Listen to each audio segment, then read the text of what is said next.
और बड़ा अनुभव है। ऊपर जो मूर्ति है, एक अष्टधातु के ऊपर मूर्ति है, चोरी हो गई थी, 3 महीने के बाद स्वयं चोर यहीं लेके आ गए थे। ऐसे बाबा की शक्ति है, विराजमान है। और कई ऐसे अनुभव कराए बाबा ने, मैं उसे कहूँगा तो वो भी थोड़ा पड़ जाएगा। कई बार ऐसा होता है कि भंडारे में किसी ने दिया नहीं दिया, लेकिन इन्होंने बाबा ने, हनुमान जी ने वो व्यवस्था कर दी कि मतलब कि 1 गुना नहीं 4 गुना दे के तैयार कर दिया कि लोग परेशान मत हो। मेरा तो यही है, करते ये हैं। हनुमान की कृपा से सब काम होता है, हनुमान की कृपा से सब काम होता है, सब करते हैं हनुमान हमारा नाम होता है, सब करते हैं हनुमान हमारा नाम होता है। हनुमान को मनाना आसान होता है, हनुमान को मनाना आसान होता है, सब करते हैं हनुमान हमारा नाम होता है, सब करते हैं हनुमान हमारा नाम होता है। जय सिया राम। सब सुख लहे तुम्हारी सरना, तुम रक्षक काहू को डरना। हनुमान जी के एक बड़े ही प्रसिद्ध मंदिर में हम उपस्थित हैं और हनुमान जी की पूजा से, हनुमान जी की आराधना से जीवन में जितने प्रकार के कल्पनीय और अकल्पनीय सुख हो सकते हैं सब प्राप्त हो जाते हैं। हनुमान जी के महिमा बताने के लिए आज एक बड़े ही सिद्ध साधक बाबा जी हमारे सामने उपस्थित हैं। आप हैं बाबा मच्छिंद्र गिरी जी महाराज। स्वागत है आपका बाबा जी। और बाबा जी क्रांतिकारी हिंदू दल के सेवा दल का राष्ट्रीय अध्यक्ष भी हैं जी।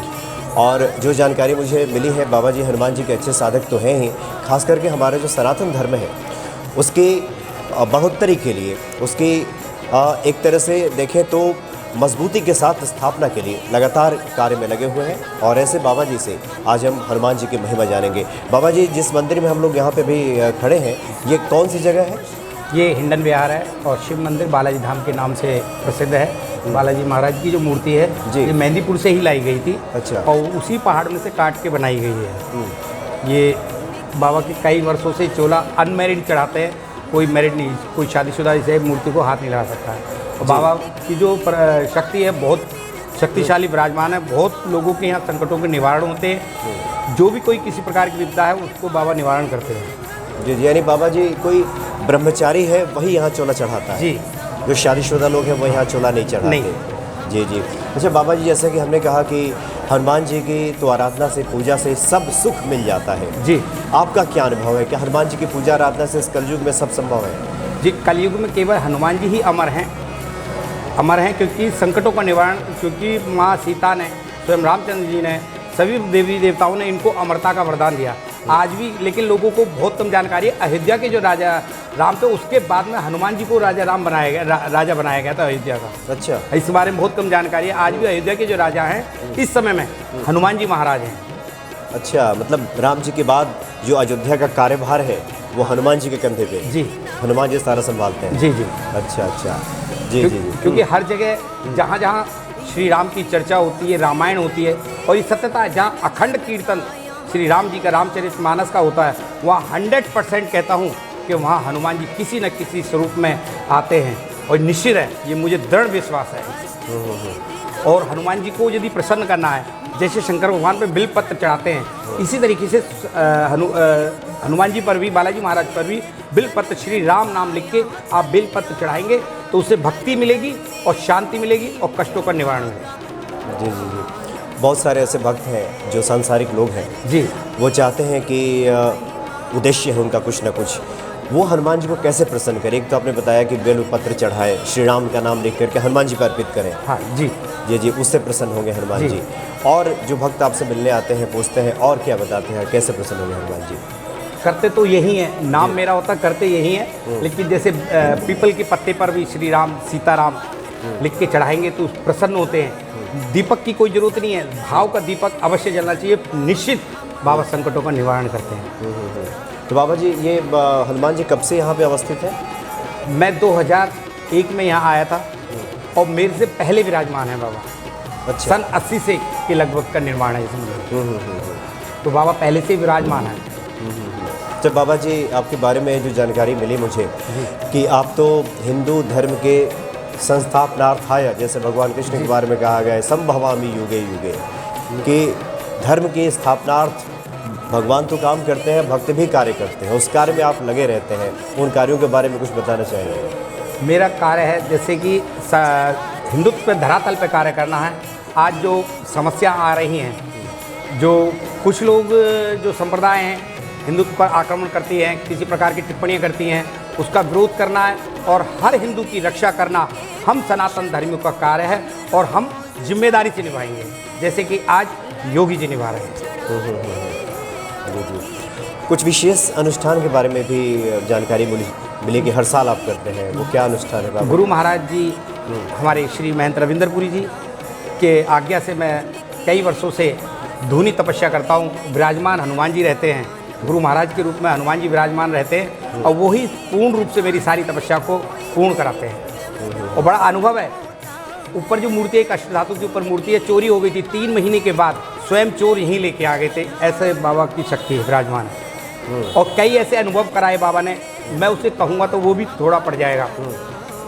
कई बार ऐसा होता है कि भंडारे में किसी ने दिया नहीं दिया, लेकिन इन्होंने बाबा ने, हनुमान जी ने वो व्यवस्था कर दी कि मतलब कि 1 गुना नहीं 4 गुना दे के तैयार कर दिया कि लोग परेशान मत हो। मेरा तो यही है, करते ये हैं। उनसे ही मेरी प्रार्थना रहती है, आपको करना है, भक्त के वश में भगवान है। स्वयं भक्त हैं ये, हम तो कुछ भी नहीं है। मैं तो एक सेवक हूँ छोटा सा, मैं अपने आप को भक्त भी नहीं कहलाता, लेकिन करते यही हैं।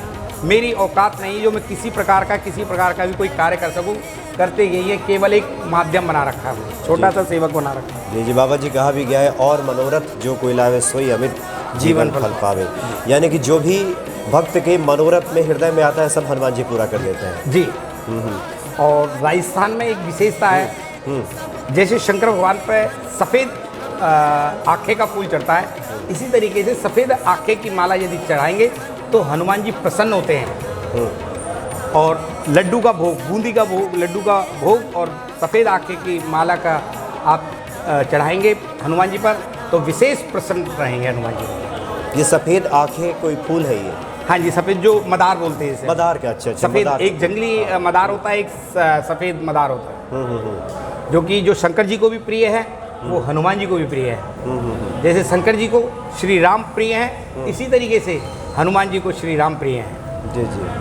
तो बाबा जी जब मैं आ रहा था तो देख रहा था कि हर जगह धुनी तैयार किया जा रहा था चारों तरफ जी। और ठीक 11 बजे, अभी 10:30 बजा है जिस वक्त हम आपसे बातें कर रहे हैं, 11 बजे ठीक आप उस धुनी के बीच में बैठते हैं जी, इस तपती दोपहरी में। जी जी। ये मई का महीना है जी। और वैसे भी जो दिल्ली का तापमान है लगभग 42 डिग्री से ऊपर जा चुका है जी। तो उस बीच में ये कब से आप साधना कर रहे हैं? मेरे को लगभग 12 वर्ष से ऊपर हो चुकी है। 12 साल हो गए, यानी कि 11 बजे से लेकर 1-1.5 बजे तक। जी। अच्छा, लगातार लगभग 3-3.5 घंटे वहाँ बैठते हैं आप। तो करने वाले यही हैं, यही विराजमान रहते हैं और कह रखा है जब तक इस तन में प्राण रहेगा, जब तक बाबा का नाम रहे। तो इस धुनी के पीछे क्या कोई अलग से प्रेरणा आपको मिली थी कि बैठे? और भी संतों को, सिद्ध पुरुषों को देखा और गुरु महाराज जी की आज्ञा से इसको प्रारंभ किया। आज पूर्ण कराने वाले मेरे हनुमान जी हैं। सब कुछ 12 वर्ष से यही मेरे साथ रह रहे हैं, मैं इतना जानता हूँ। हर पल, हर संकट में मेरे साथ मेरे बालाजी महाराज रहते हैं, हनुमान जी महाराज। इनकी बहुत बड़ी दया है। और इस तपस्या को सनातन धर्म में यदि संत बना है कोई, यदि कोई भी संत बनता है तो उसका कार्य है तप अवश्य करे, भजन अवश्य करे, इस शरीर को, इस काया को इस तरीके से बनाए, कहीं भी कोई परेशानी हो किसी प्रकार की, जैसे आज जैसे फौजी की ट्रेनिंग होती है, इसी तरीके से ये संत के लिए एक ट्रेनिंग है कि अपने को तैयार करे कि धर्म के मार्ग में कहीं कोई बाधा आ रही है तो उससे निपटने के लिए, चुनौती के लिए खुद को तैयार करे। जी जी जी। बाबा जी, चूँकि जो मैं देख रहा हूँ बिना हनुमान जी की कृपा के तो संभव है ही नहीं। आप 10 मिनट इस धूप में खड़े हो जाएं तो बहुत परेशानी हो जाती है और 3 घंटे तक चारों तरफ अग्नि जल रही है और उस बीच में आपका बैठना होता है। जी जी जी। अच्छा बाबा जी, वैसे हनुमान जी तो हर क्षण कृपा करते हैं, आपने तो कई बातें बताई अभी। कुछ आपके जीवन का ऐसा अनुभव और बताना चाहेंगे जहाँ लगा हो कि ये तो हनुमान जी की साक्षात कृपा हुई है, जहाँ कहीं व्यक्ति लगा हो कि कोई रास्ता ही निकल रहा और हनुमान जी ने अचानक कृपा कर दी हो? जी, मैं प्रथम हर वर्ष हम लोग साइकिल यात्रा करते हैं बालाजी महाराज की, और लगभग मतलब यहाँ से मेहंदीपुर, राजस्थान, मेहंदीपुर, सालासर, पांडुपोल, खाटू श्याम, मतलब कि हनुमान जी के मेन हमारा उद्देश्य होता है कि बाबा ही जो कुछ है आज मेरा जीवन है बाबा के कारण है। और प्रथम यात्रा करी थी जब मैं 18 वर्ष के लगभग था, तो उस समय पहली प्रथम साइकिल यात्रा पे मेरे को घबराहट हुई, परेशानी हुई, कभी घर से बाहर नहीं निकला था, तो उस रास्ते में ख़राब भी रास्ते थे, तो अचानक कुछ परेशानी आई, लेकिन एक संत स्वरूप मेरे सामने प्रत्यक्ष हुआ, साइकिल के सामने नमो नारायण हुई, राम राम हुई।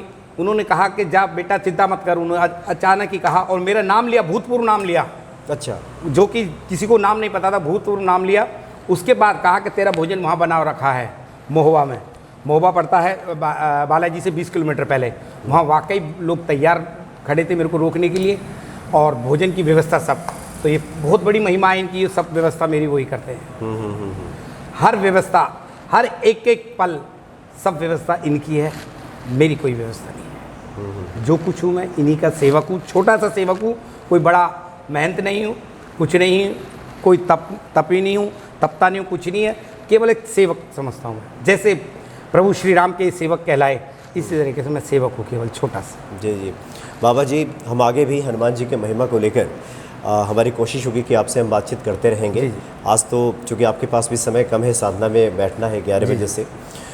एक आखिरी जिज्ञासा लोगों की रहती है, खासकर उन लोगों की जो लोग हनुमान जी की साधना करते हैं, कुछ ही दिनों में घबराने लगते हैं, ऐसे लोगों को क्या एक विश्वास दिलाना चाहेंगे हनुमान जी को लेकर? हनुमान जी कोई किसी को किसी प्रकार से परेशानी नहीं करते भक्ति में, क्योंकि वो स्वयं भक्त हैं। तो भक्त के रूप में यदि कोई अपने प्रभु से अपना रिश्ता बनाना चाहता है तो रिश्ता अवश्य बनाए प्रभु से, हनुमान जी से। जैसे मेरी बहन बेटियां भाई बनाए, पुत्र बनाए, उस रिश्ते से भक्ति करें, निश्चित एक कामयाबी मिलेगी, सफल होंगे। और बाबा का जाप करें, श्री राम का नाम जाप करें, हनुमान जी के मंत्रों का जाप करें, कहीं किसी प्रकार की परेशानी नहीं होती है। बिना गुरु के ना करें, कोई भी साधना करनी है बिना गुरु के, लेकिन किसी में भी असफलता नहीं मिलेगी, निश्चित है। जी जी जी। यदि कुछ नहीं जानते, आप केवल श्री राम का जाप करें, हनुमान जी का जाप करें, और बताया बिलपत्र चढ़ाएं, श्री राम नाम लिख के उसकी माला अर्पण करें, निश्चित है किसी को कुछ पूछने की जरूरत नहीं, यही कार्य करते रहें, उन्हें भक्ति अवश्य मिलेगी। एक और जिज्ञासा चूँकि मेरे मन में भी आ रही है, ये हनुमान जी के भक्ति के प्रति ये कहा गया है कि जब तक ईश्वर की कृपा नहीं होती, बिना है कि भी मिला ही नहीं संता, अब मोहि भा भरोसा हनुमंता, ये भी कहा गया है। जी। तो ये हनुमान जी के भक्ति के प्रति ये प्रेरणा, ये प्रेरित कैसे हुए आप? क्या शुरू से ही या फिर कुछ ऐसी घटना घटी? एक घटना घटी मेरे साथ। कभी किसी समय में मैं बीमार हो गया था, 6th क्लास में था, घर में 6th क्लास में था, बीमार हो गया था। डॉक्टरों ने जवाब दे दिया था कि 2-4 दिन का मेहमान है आपका बेटा, उसके बाद आप खो दोगे। उसके बाद किसी ने बताया कि आप मेहंदीपुर लेके जाओ। बालाजी गया, ठीक हो गया, स्वस्थ हुआ। उसी दिन से दृढ़ निश्चय कर लिया, बाबा जीना तेरे लिए तो मरना तेरे लिए। उस दिन से ये मैं निश्चित कर लिया कि बाबा की सेवा में रहूँगा केवल। यानी हनुमान जी ही जीवन के आधार, हनुमान जी ही सर्वस्व। हाँ, ये पूरी तरह से समर्पित। जी बिल्कुल, आपने खुद को कर लिया जी। और वैसे भी हनुमान जी तो ऐसे हैं जिन्होंने प्रभु श्री राम के सभी कार्यों को व्यवस्थित कर दिया। जी। तिनके काज सकल तुम साजा। तो जो भी भक्त हैं उनके मनोरथ निश्चित तौर पे हनुमान जी की आराधना से पूरे हो जाते हैं बाबा जी। चलिए बाबा जी, बहुत बहुत धन्यवाद आपका। और हम चाहेंगे कि भक्तों के लिए कुछ और जानकारी आगे के कार्यक्रमों में आप दें, क्योंकि अभी साधना का आपका वक्त हो रहा है, तो फिर आपसे हम मुलाकात करेंगे बाबा जी। जय श्री राम। जय श्री राम। जय श्री राम। जय श्री राम।